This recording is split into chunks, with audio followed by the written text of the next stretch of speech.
अन्न आणि औषध प्रशासन विभागानं नागपूरमधल्या प्रसिद्ध मिष्टान्न भांडार असणाऱ्या श्री हिरा स्वीट्स या किचनमध्ये मेलेले उंदीर त्यांना आढळले आणि त्यानंतर त्यांनी कारवाई केली आहे।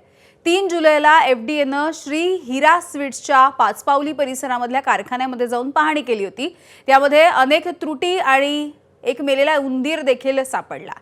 याशिवाय काही ठिकाणी धूळ, घाण, काही भांड्यांना गंज चढला होता, लोखंडी पत्र्यावरती गंज होता, स्वच्छतेशी संबंधित इतर त्रुटी देखील निदर्शनास आल्या आणि त्यावेळेला तात्काळ कारवाई करत एफडीएनं तिथे सुरू असलेलं उत्पादन थांबवलं। मात्र आता श्री हिरा स्वीट या कारखान्याचा परवाना सुद्धा निलंबित करण्यात आलाय। आवश्यक त्या सुधारणा झाल्याचं आढळल्याच्या नंतर नियमानुसार परवानाचं निलंबन मागे घेतलं जाऊ शकतं, अशी माहिती एफडीए कडून देण्यात आली आहे।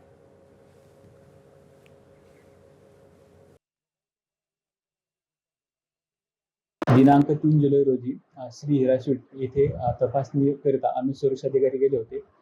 तपासणीमध्ये त्यांना अनेक त्रुटी आढळल्या, तसेच तिथे मृत अवस्थेत उंदीर सुद्धा आढळलेला होता।